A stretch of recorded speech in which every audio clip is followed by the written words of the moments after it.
দক্ষিণ সুদানে জাতিসংঘ শান্তিরক্ষী মিশনে সন্ত্রাসীদের ড্রোন হামলায় শহীদ ৬ বাংলাদেশি সেনা সদস্যের জানাজা সম্পন্ন হয়েছে। ঢাকা সেনানিবাসে কেন্দ্রীয় মসজিদে তাদের জানাজায় নামাজ অনুষ্ঠিত হয়। এর আগে গত শনিবার সকালে শহীদ সেনাদের মরদেহ বহনকারী এমিরেটস এয়ারলাইন্সের একটি বিশেষ ফ্লাইট ঢাকার হযরত শাহজালাল আন্তর্জাতিক বিমানবন্দরে অবতরণ করে। এ সময় শান্তিরক্ষীদের মরদেহ গ্রহণ করেন বাংলাদেশ সেনাবাহিনীর chief of general staff lieutenant general Mizanur Rahman Shamim. আন্তঃবাহিনী জনসংযোগ পরিদপ্তর আইএসপিআর এর তথ্যমতে জানাজা শেষে তাদের মরদেহগুলো হেলিকপ্টারে করে নিজ নিজ এলাকায় পাঠানো হবে এবং সেখানে পূর্ণ সামরিক মর্যাদায় দাফন সম্পন্ন করা হবে। গত ১৩ ডিসেম্বর সুদানের আবেই এলাকায় জাতিসংঘ শান্তিরক্ষী মিশনের আওতাধীন কাদুগলি লজিস্টিক বেইসে বিচ্ছিন্নতাবাদী সশস্ত্র গোষ্ঠী কর্তৃক এই ড্রোন হামলার ঘটনা ঘটে। এ সময় দায়িত্বে থাকা ৬ জন বাংলাদেশ সেনাবাহিনীর শান্তিরক্ষী নিহত হন, আহত হন ৯ জন।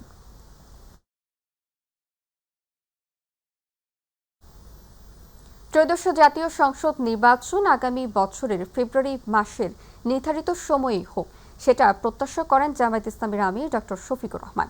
আজ ফজরের নামাজের পর ঢাকা বিশ্ববিদ্যালয় কেন্দ্রীয় মসজিদের পাশে ইনকিলাব মঞ্চের মুখপাত্র শহীদ শরীফ ওসমান হাদির কবর জিয়ারত করতে গিয়ে একথা জানান তিনি। জামায়াতে আমির বলেন, হাদির খুনিরা কার্যত বাংলাদেশেরই দুশ্মন, কারণ হাদিরা বাংলাদেশের পক্ষে কথা বলতো, দেশের স্বাধীনতা এবং সার্বভৌমত্বের পক্ষে ছিল। নির্বাচন প্রসঙ্গে ডক্টর শফিকুর রহমান বলেন, নির্বাচনে ফেব্রুয়ারিতে হোক, এ ব্যাপারে আমরা দৃঢ় আশাবাদী। তিনি আরও বলেন, নির্বাচনটা যেন সুষ্ঠু হয়, মানুষের কাছে গ্রহণযোগ্য হয়, জনমতের প্রতিফলন ঘটে, এখানে যেন অন্য কিছুর চিন্তা না করা হয়। এমনই একটা নির্মল চরিত্রের ছেলে যে আসলেই অনেকের অন্তরে জায়গা করে নিয়েছিল এবং অনেকের ভালোবাসাটাই সম্ভবত তার জন্য কারো কারো ক্ষেত্রে সহ্য করা কঠিন হয়ে গিয়েছে। এই জন্যই তারা ষড়যন্ত্র করে দুনিয়া থেকে তাকে উঠিয়ে দিয়েছে। খুনিদেরকে আমরা গ্রেপ্তার হয়েছে, শাস্তি পাচ্ছে, এটা আমরা দেখতে চাই। সরকার এ পর্যন্ত যা করেছেন তাতে জনগণ মোটেই সন্তুষ্ট না। জনগণের দাবি আশা করি প্রধান উপদেষ্টা সহ উপদেষ্টা মণ্ডলী সেখানে উপস্থিত ছিলেন, তারা জনগণের পালস বুঝতে পেরেছেন। জনগণের পার্শ্বের প্রতি সম্মান দেখিয়ে অতি দ্রুত সমস্ত সন্দেহ সংশয়ের বাইরে এসে খুনিদেরকে গ্রেপ্তার করতে হবে এবং আইনের আওতায় আনতে হবে। আসন্ন ত্রয়োদশ জাতীয় সংসদ নির্বাচন ও গণভোটকে সামনে রেখে আজ ৩ বাহিনীর প্রধানদের সঙ্গে সাক্ষাৎ করবে নির্বাচন কমিশন ইসি। আজ দুপুর ১২টায় আগারগাঁয়ে নির্বাচন কমিশন সচিবালয়, সেনা, নৌ ও বিমান বাহিনী প্রধানদের সঙ্গে এই সাক্ষাৎ অনুষ্ঠিত হবে। ইসি সূত্র জানায়, দুপুর ২:৩০টায় আইন শৃঙ্খলা পরিস্থিতির সার্বিক অবস্থা পর্যালোচনা সংক্রান্ত একটি সভা অনুষ্ঠিত হবে। এদিকে ইসি সচিবালয়ের উপসচিব মোহাম্মদ মনির হোসেন স্বাক্ষরিত এক বিজ্ঞপ্তিতে জানানো হয়েছে, পূর্ব ঘোষিত সময়সূচি পরিবর্তন করে আজ সকাল ১০টার পরিবর্তে দুপুর ২:৩০ আইন শৃঙ্খলা বিষয়ক সভা অনুষ্ঠিত হবে। প্রধান নির্বাচন কমিশনারের সভাপতিত্বে এই সভায় নির্বাচন কমিশনারগণ উপস্থিত থাকবেন। সভায় নির্বাচন পূর্ব আইন শৃঙ্খলা পরিস্থিতি পর্যালোচনা, অবৈধ অস্ত্র উদ্ধার ও সন্ত্রাসী কার্যক্রম রোধে যৌথ বাহিনীর কার্যক্রম, প্রার্থী ও রাজনৈতিক দলের জন্য প্রণীত আচরণবিধি ২০২৫ প্রতিপালন এবং সার্বিক নির্বাচনী পরিবেশ বজায় রাখার বিষয়গুলো আলোচনায় থাকবে।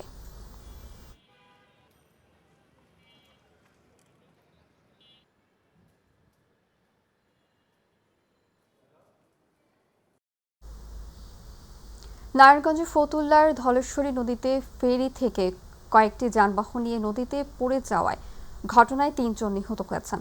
শনিবার রাত ২টার দিকে নদী থেকে দুজনের মরদেহ উদ্ধার করা হয়।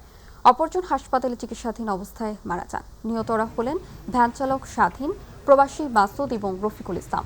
পুলিশে জানায়, ধলেশ্বরী নদীর ফতুল্লার পূর্ব প্রান্ত থেকে যানবাহন নিয়ে একটি ফেরি পশ্চিম পাড়ের বক্তাবলী ঘাটে যাচ্ছিল। এক পর্যায়ে ফেরিটি মাঝ নদীতে গেলে একটি মিনি ট্রাকের ড্রাইভার ট্রাকটি চালু করে।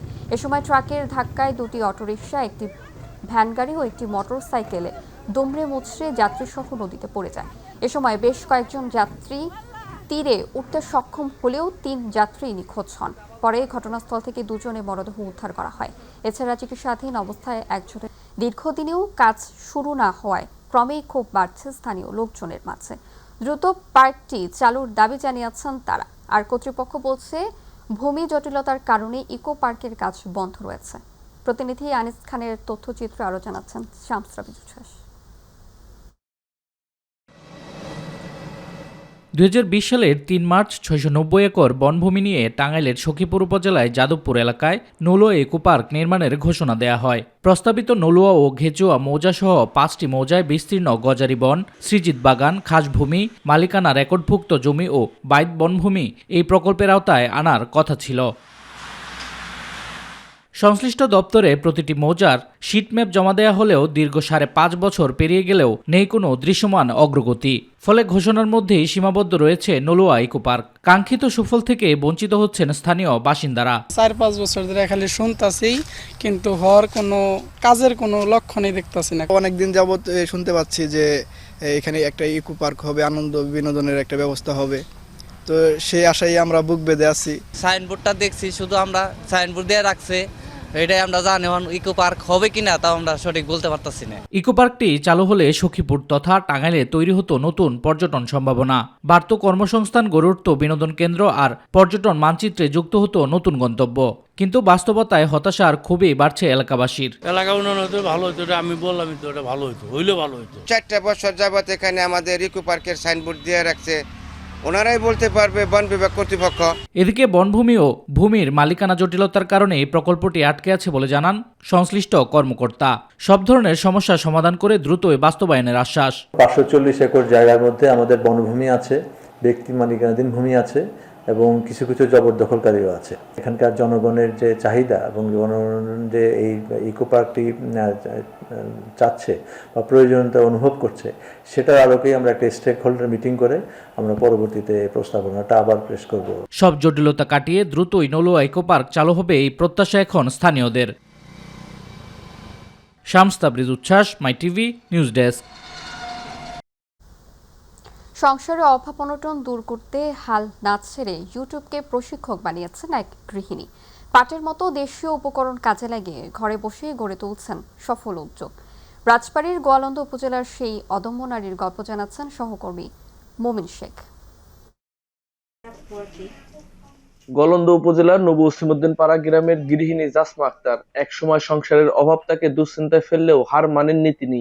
ইউটিউব দেখে নিজেই শিখে নেন পাট দিয়ে সৃজনশীল শোপিস ও প্রয়োজনীয় জিনিসপত্র তৈরির কাজ। ঘরে বসেই এখন তৈরি করছেন ফুলদানি, কলমদানি, টেবিল ম্যাট, দেয়াল সাজানোর আইটেম সহ নানা ধরনের কারুপণ্য। পাটের দড়ি কাটা, সেট করা, আঠা, রং আর নান্দনিক ডিজাইনের সমন্বয়ে তার হাতের ছোঁয়ায় তৈরি হচ্ছে এক একটি নান্দনিক শিল্পকর্ম। তো আমার এটা করার চাহিদা আমার এলাকায় অনেক আছে, অনেকে শিখতে চায়, করতে চায় যে আপনি এগুলা অনেক বড় করে করেন, আমরা আপনার এখানে কাজ করবো, আমাদেরও সংসার চলবে, তো আপনারও কাজ হবে। স্থানীয় বাজারের পাশাপাশি সামাজিক যোগাযোগ মাধ্যমেও বাড়ছে তার পণ্যের চাহিদা। ঘরের ভিতর বসে বসে অনেক কিছুর কাজ করে, সে ফুলদানি বানায়, সে সাজি বানায়, বাইরের কাজের ফাঁকে আবার ফিরে ঘরে বসে বসে পাট দিয়ে অনেক কিছু তৈরি করে। এই উদ্যোগে পাশে দাঁড়িয়েছেন স্বামী ও সন্তানরাও। পরিবার এখন আগের চেয়ে অনেক সচ্ছল। শুধু নিজের উন্নতিতেই থেমে থাকতে চান না জাসমা। এলাকার নারীদেরও এই কারুশিল্প শেখানোর স্বপ্ন তার। গ্রামে ও 30 জন সদস্য তৈরি করেছে। এই সদস্যগুলোর ও ট্রেনিং করাচ্ছে। এই কাজটা আমি আজকে দেখতে আসছি, দেখে খুব ভালো লাগলো। এরকম যদি পাই তাহলে আমারও করার চিন্তা ভাবনা আছে। জাসমা এই এলাকার একজন উদ্যোক্তা, তার অনুসরণ করে হয়তো অনেকে আগামীতে হয়তো অনেকে এগিয়ে আসবেন। জাসমা সহ নারী উদ্যোক্তাদের সহযোগিতার কথা জানিয়েছেন উপজেলা প্রশাসন। আমরা এই নারী উদ্যোক্তার যে কর্মকাণ্ড সেটা আমরা চাচ্ছি যে আমাদের উপজেলায় সর্বস্তরে ছড়িয়ে দেওয়ার জন্য। তো তার সার্বিক সহযোগিতার পাশাপাশি আর তার সার্বিক উত্তরোত্তর সাফল্য আমরা কামনা করছি। উদ্যোগ, পরিশ্রম আর সঠিক সহায়তা পেলে জাসমার মতো আরো অনেক নারী বদলে দিতে পারেন নিজেদের জীবন। একই সঙ্গে সৃষ্টি হতে পারে নারীদের জন্য বড় কর্মসংস্থানের সুযোগ। গ্রামের নারীরা যদি সামান্য প্রশিক্ষণ আর সুযোগ পায় তাহলে জাসমার মতো উদ্যোগী হতে পারে বড় পরিবর্তনের পথ। মোমিন শেখ, মাই টিভি, রাজবাড়ী। হালকা বাদামি রঙের হাজারি গুড়, যার লোভনীয় স্বাদ আর মন মাতানো সুগন্ধ মানুষের মনে জায়গা করে নিয়েছে। এই গুড়ের যার সুনাম রয়েছে দেশ ও বিদেশে। 200 বছরের ঐতিহ্যবাহী হাজারি গুড় তৈরির জন্য গাছিরা প্রস্তুত করছেন খেজুরের গাছ।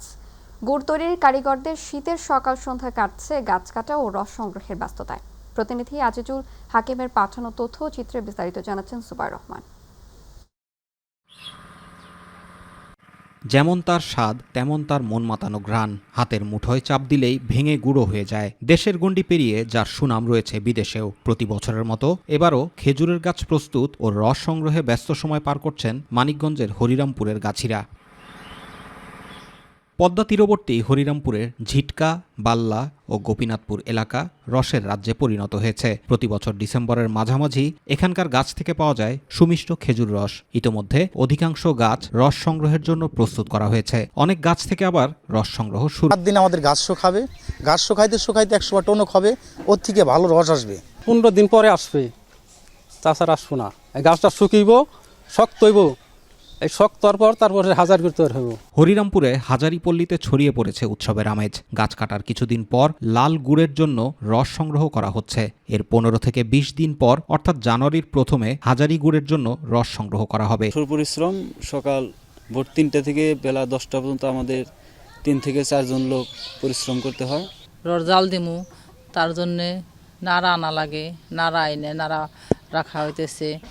এখন অনেক ব্যস্ততা আমাদের। চলতি মৌসুমে জেলার 37,000 গাছ থেকে গাছিরা রস সংগ্রহ করবে। এর মধ্যে 18,000 গাছ থেকে হাজারি গুড় এবং 19,000 গাছ থেকে লাল গুড় তৈরি হবে। হরিরামপুরের ঝিটকা, বাল্লা ও গোপীনাথপুর এলাকার 30টি পরিবার ঐতিহ্যবাহী হাজারি গুড় তৈরির কাজে নিয়োজিত। লাল গুড় তৈরি করছে, এগুলো বাজারে বিক্রি হচ্ছে, এগুলো চাহিদা আছে। কিন্তু প্রকৃতপক্ষে যে হাজারি গুড়টি হবে সেটি আরও 15-20 দিন পরে, আমরা আশা করছি জানুয়ারির প্রথম দিকেতে পুরোদমে শুরু হবে। এদিকে জেলার এই ঐতিহ্যবাহী পণ্যকে টিকিয়ে রাখতে প্রশাসনের পক্ষ থেকেও নেওয়া হয়েছে উদ্যোগ। বেশ কিছু খেজুর গাছ আছে যেগুলো থেকে রস আহরণ করা হয় না, এবং সেগুলো পর্যালোচনা করে সেগুলো থেকে রস আহরণ করা যেন বৃদ্ধি করা যায় সে বিষয়ে ব্যবস্থা গ্রহণ করব। ঐতিহ্য, পরিশ্রম আর প্রকৃতির মেলবন্ধনে তৈরি হরিরামপুরের হাজারি গুড়, যা শুধু একটি খাবার নয়, একটি জনপদের গর্ব। জুবাইর রহমান, মাই টিভি নিউজ। যশোরের অভয়নগরে সিরাজ হোসেন নামে এক মাছের ঘের ব্যবসায়ীর মরদেহ উদ্ধার করা হয়েছে। শনিবার রাত 8টার দিকে স্থানীয়দের দেয়া খবরের ভিত্তিতে উপজেলার আমডাঙ্গা জিরের বিলের লক্ষ্মীপুর তালসারি রাস্তার ওপর থেকে মরদেহটি উদ্ধার করে থানা পুলিশ। তিনি অপরের জমি লিজ নিয়ে ঘের তৈরি করে মাছের চাষ করেন। অভয়নগর থানার ওসি নুরুজ্জামান জানার মৃত্যুর প্রকৃত কারণ স্পষ্ট হওয়া যায়নি, তবে পুলিশ কারণ উদ্ঘাটনে কাজ শুরু করেছে। উত্তরের সীমান্তবর্তী জেলা দিনাজপুরের ফুলবাড়িতে শীতের প্রকোপ দিন দিন তীব্র আকার ধারণ করেছে। ডিসেম্বরের শেষ ভাগে হঠাৎ করে নেমে আসা কনকনে ঠান্ডা, ঘন কুয়াশা ও বাতাসে অতিরিক্ত আর্দ্রতার কারণে জেলার স্বাভাবিক জীবনযাত্রা ব্যাহত হচ্ছে। শীতের দাপটে জনজীবন প্রায় স্থবির হয়ে পড়েছে। আজ ভোর থেকে উপজেলার বিভিন্ন এলাকায় ঘন কুয়াশা ঢেকে যায়। হিমেল বাতাস বইতে থাকায় সড়ক, হাটবাজার ও খোলা স্থানে মানুষের উপস্থিতি ছিল তুলনামূলক কম। প্রয়োজন ছাড়া কেউ ঘর থেকে বের হচ্ছেন না। যারা বের হচ্ছেন তাদের অধিকাংশই ভারী শীত বস্ত্র গায়ে জড়িয়েছেন।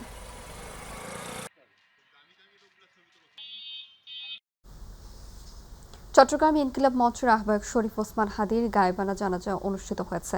বিকেল 4:30টায় নগরীর লালদিঘি ময়দানে অনুষ্ঠিত জানাজায় অংশ নেন সর্বস্তরের ছাত্র জনতা। এ সময় তারা হাদি হত্যার চরিত্রদের দ্রুত গ্রেপ্তার করে বিচার নিশ্চিতের দাবি জানান। একই সাথে হাদির চিন্তা চেয়ে করেন। জানাজা শেষে একটি বিক্ষোভ মিছিল নগরীর গুরুত্বপূর্ণ সড়ক প্রদক্ষিণ করে।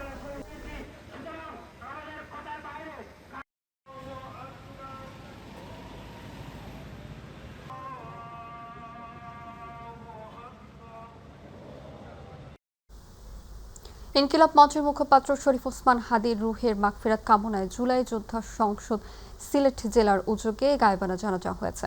শনিবার বাদ আসর আলিয়ার মাঠে এবং সিলেটের কোর্ট পয়েন্টের কালেক্ট মসজিদের সামনে এই গায়েবানা জানাজা হয়।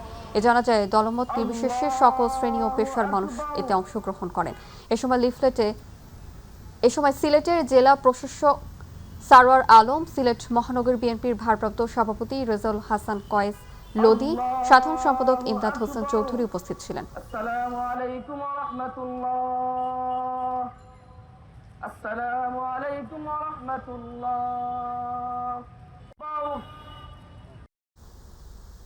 ইনকিলাব মঞ্চের মুখপাত্র শরীফ ওসমান বিন হাদিকে গুলি করে হত্যার ঘটনায় জড়িতদের দৃষ্টান্তমূলক শাস্তির দাবিতে দিনাজপুরের পার্বতীপুরে বিক্ষোভ মিছিল হয়েছে।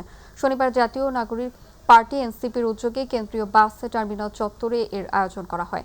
এ সময় এনসিপির দিনাজপুর জেলা সাধারণ যুগ্ম আহ্বায়ক তারিকুল ইসলাম, জেলা সাংগঠনিক সম্পাদক জোবাইদুল হক, পার্বতীপুর উপজেলা শাখার যুগ্ম আহ্বায়ক আব্দুর রৌফ সর্দার সহ সংশ্লিষ্টরা উপস্থিত ছিলেন।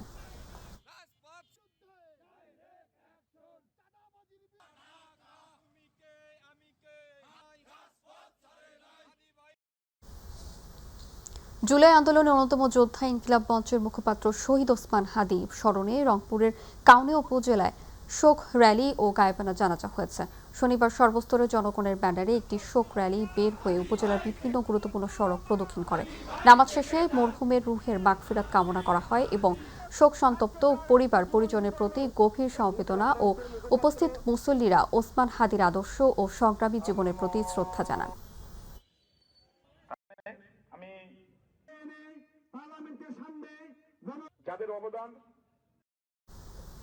চাঁদপুরে ইনকিলাব মঞ্চের মুখপাত্র শরীফ ওসমান হাদির গায়েবানা জানাজা অনুষ্ঠিত হয়েছে। শনিবার চাঁদপুর সরকারি কলেজ মাঠে আয়োজিত এই জানাজায় রাজনৈতিক ও সামাজিক সংগঠনের নেতা কর্মী সহ বিভিন্ন শ্রেণী পেশার মানুষ অংশ নেন। জানাজা শেষে মরহুমের রুহের মাগফিরাত কামনায় বিশেষ মোনাজাত করা হয়। পরে কফিন নিয়ে শহরের বিক্ষোভ মিছিল শহরের কলেজ থেকে বের করে বাইতুল আমির মসজিদে গিয়ে শেষ হয়।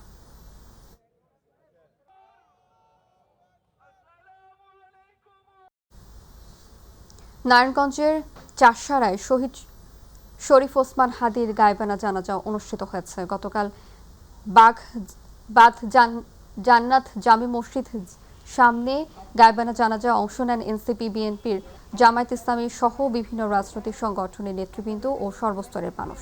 জানাজায় ইমামতি করেন বাগে জান্নাত জামে মসজিদ ইমাম ও খতিব মাওলানা মাহবুবুর রহমান।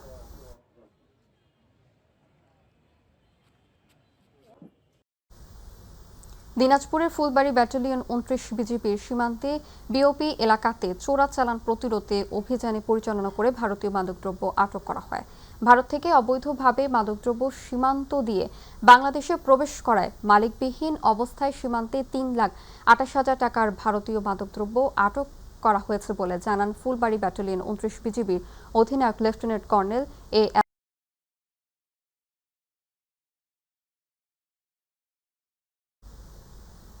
কুষ্টিয়ার কুমারখালীতে অসহায় দুস্থদের চিকিৎসা সেবায় ফ্রি মেডিকেল ক্যাম্প ও শীত বস্ত্র বিতরণ কার্যক্রম অনুষ্ঠিত হয়েছে। কোয়া ইউনিয়নের কালোয়া সরকারি প্রাথমিক বালিকা বিদ্যালয় মাঠে দিনব্যাপী চলে এই কার্যক্রম। সংগঠনের সভাপতি প্রকৌশলী ইমরান হোসেন শাফিনের সভাপতিত্বে অনুষ্ঠানে প্রধান অতিথি ছিলেন সনো হসপিটালের ফিজিওথেরাপি বিভাগের বিভাগীয় প্রধান ডক্টর মাহবুব হাসান। এ সময় বিশেষ অতিথি ছিলেন মাইটিভির প্রতিনিধি লিপু খন্দকার, মোস্তাফিজুর রহমান সুমন, কুমারখালী প্রেস ক্লাবের সাংগঠনিক সম্পাদক তানভীর লিটন সহ অনেকে উপস্থিত ছিলেন।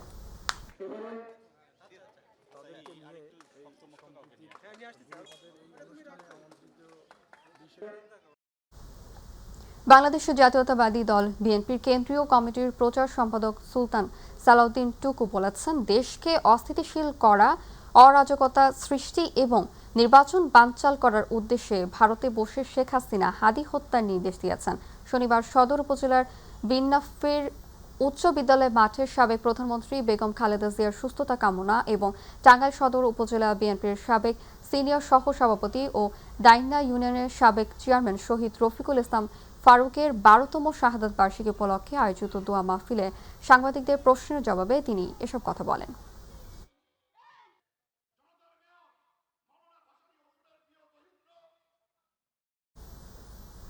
মাগুরায় বিএনপির চেয়ারপারসন বেগম খালেদা জিয়ার দ্রুত সুস্থতা কামনায় দোয়া মাহফিল অনুষ্ঠিত হয়েছে। মোহাম্মদপুর উপজেলার বালিদিয়া ইউনিয়নে বিএনপির উদ্যোগে দোয়া মাহফিল হয়। এ সময় কৃষক দলের কেন্দ্রীয় সংসদের সহস্থানীয় সরকার বিষয়ক সম্পাদক কাজী খাইরুল্লাহ শিপনের সঞ্চালনায় ও ওয়ার্ড বিএনপির সাবেক সভাপতি লুৎফর রহমানের সভাপতিত্বে অনুষ্ঠানে প্রধান অতিথি ছিলেন বিএনপির কেন্দ্রীয় ভাইস চেয়ারম্যান নিতাই রায় চৌধুরী।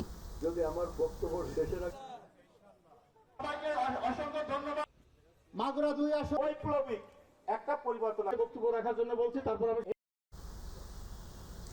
গাইবান্ধার সাদুলাপুরে নব যোগদানকৃত উপজেলা নির্বাহী কর্মকর্তার সাথে পরিচিতি মতবিনিময় সভা করেছে স্থানীয় জনপ্রতিনিধি ও সুশীল সমাজের প্রতিনিধিবৃন্দ। আয়োজিত পরিচিতি ও মতবিনিময় সভায় উপজেলা প্রশাসনের সকল দপ্তরের দপ্তর প্রধান ও স্থানীয় সংবাদকর্মীদের সাথে সৌজন্য সাক্ষাৎ পরিচিতি বিনিময় করেছেন উপজেলা নির্বাহী কর্মকর্তা মাহমুদুল হাসান। এ সময় উপজেলা সহকারী কমিশনার ভূমি জসিম উদ্দিনের সভাপতিত্বে ও মাধ্যমিক শিক্ষা অফিসের একাডেমি সুপারভাইজার হারুনুর রশিদের সঞ্চালনায় বক্তব্য রাখেন কৃষি কর্মকর্তা অপূর্ব ভট্টাচার্য, স্বাস্থ্য কর্মকর্তা শাহিনুল ইসলাম মণ্ডল, থানার OC Abdul Alim, press club সাদুল্লাপুরের সভাপতি নিয়ামুল আহসান।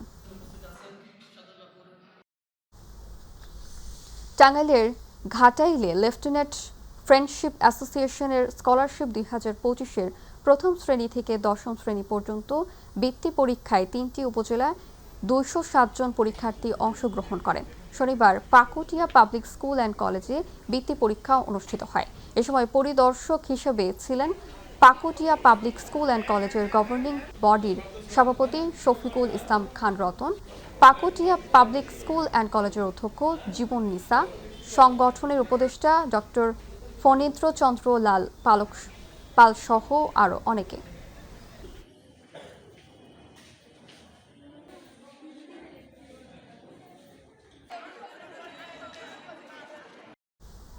ঢাকার কেরানীগঞ্জে গার্ডিয়ান ইন্টারন্যাশনাল স্কুল অ্যান্ড কলেজের বার্ষিক ক্রীড়া প্রতিযোগিতার পুরস্কার বিতরণী ও অভিভাবক সমাবেশ অনুষ্ঠিত হয়েছে। উপজেলার রহিতপুর বাজারে অবস্থিত স্কুল ভবনে অনুষ্ঠিত সমাবেশে প্রধান অতিথি ছিলেন বিএনপির চেয়ারপারসন উপদেষ্টা আমানুল্লাহ আমান। গার্ডিয়ান ফাউন্ডেশনের চেয়ারম্যান MA রাহিম সাইমনের সভাপতিত্বে অনুষ্ঠানে মুক্তিযোদ্ধা সংসদ ঢাকা জেলা ইউনিটের আহ্বায়ক অধ্যক্ষ আব্দুল কাইয়ুম, কেরানীগঞ্জ উপজেলা পরিষদের সাবেক ভাইস চেয়ারম্যান হাজী রুহুল আমিন সহ অনেকে উপস্থিত ছিলেন। অনুষ্ঠানে বিভিন্ন ইভেন্টে অংশ নেওয়া বিজয়ী শিক্ষার্থীদের পাশাপাশি অভিভাবকদেরও পুরস্কৃত করা হয়।